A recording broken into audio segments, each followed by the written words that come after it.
Welcome to तत्संबोध। आज का जो हमारा टॉपिक है वो है इन्वेस्टमेंट। इस टॉपिक को हम लोग क्यों पढ़ रहे हैं? क्योंकि पढ़ते वक्त इसका बार बार आपको इस टर्मिनोलॉजी का यूज़ आएगा, इसलिए बहुत ही बेसिक बात है। फिर भी इसके डेफिनेशन में कहा जाता है कि ये फाइनल आउटपुट का वो पोर्शन है जो कैपिटल गुड्स कंप्राइज करता है।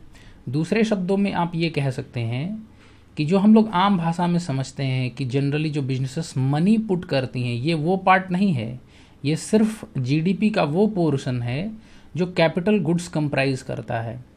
इसको अच्छे से समझने के लिए आप एक बार प्रीवियस लेक्चर देख सकते हैं, अगर आपको इस बात की क्लैरिटी नहीं है कि आउटपुट से क्या निकलता है। बेसिकली हमने लास्ट क्लास में आपको बताया था कि आउटपुट से 3 तरह की चीज़ें निकलती हैं, एक इंटरमीडिएट गुड्स और फाइनल गुड्स में कंजम्पशन और कैपिटल गुड्स। आपको मैं एक एग्जाम्पल के माध्यम से इसको समझाने की कोशिश करता हूँ। मान लीजिए कि कोई एक कंपनी है, ठीक है, और उससे जो आउटपुट निकलता है ये है कंपनी, और इससे जो आउटपुट निकलेगा उसको मान लीजिए एक तो है कंजम्पशन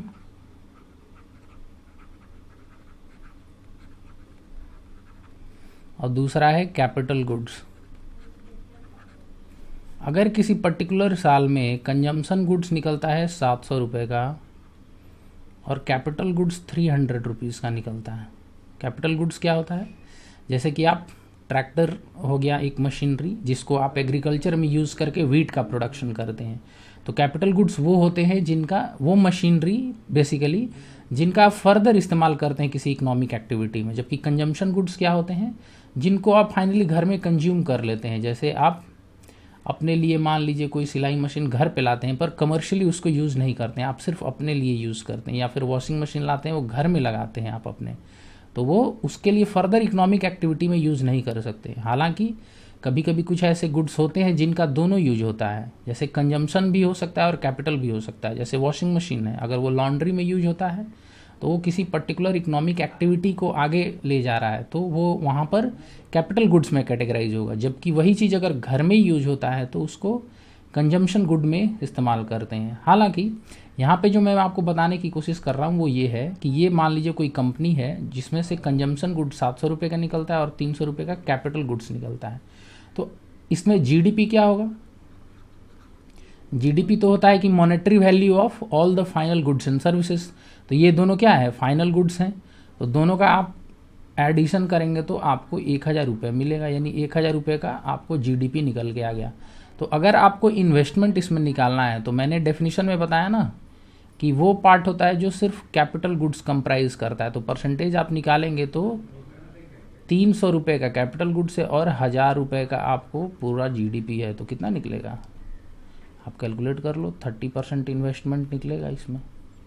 ओके, अब मान लीजिए इसमें आप इंपोर्ट एंड एक्सपोर्ट दोनों को कंसिडर करते हैं अगर, तो देश में मान लीजिए ये तो वो पोर्शन है जीडीपी का जो कि आप डोमेस्टिकली ऐसे कैलकुलेट कर लिए। लेकिन अगर मान लीजिए आप 100 रुपये का इंपोर्ट करते हो, ठीक है, ये भी तो हो सकता है कि कोई मशीनरी विदेश से आ रही हो और आपके देश में यूज हो रहा हो, तो वो भी इन्वेस्टमेंट में ऐड होगा।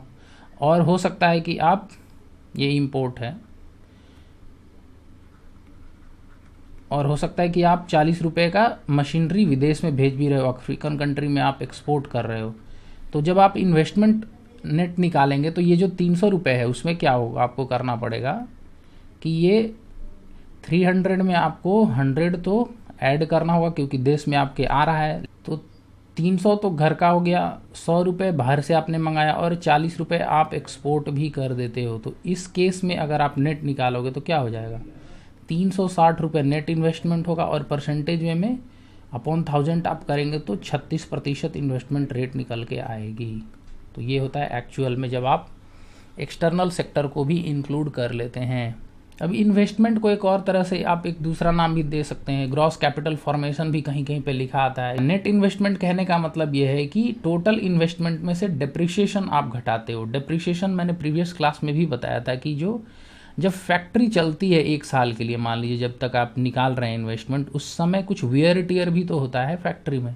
जैसे कि जो आप मशीनरी यूज़ कर रहे हो उसमें कुछ चीज़ बर्बाद भी हो रहा है क्योंकि वो धीरे धीरे चल रहा है, तो ओवर पीरियड ऑफ टाइम उसमें कुछ टूट फूट हो रही है, तो आपको उसमें भी पैसा लगता है जो कि दिखता नहीं है। दूसरे शब्दों में कहें तो ये फिजिकल कैपिटल जो आपने मशीनरी बना रखी है उसका एक कंजम्पशन धीरे धीरे हो रहा है ओवर पीरियड ऑफ टाइम, वो दिखता नहीं है पर होता है। तो एक्चुअल में अगर आप इन्वेस्टमेंट देखना चाहते हैं तो ग्रॉस में से आपको डेप्रिसिएशन घटाना पड़ेगा। इस लेक्चर का सिर्फ मकसद ये था कि आपको इन्वेस्टमेंट के बारे में थोड़ी बेसिक जानकारी दी जाए। Thank you.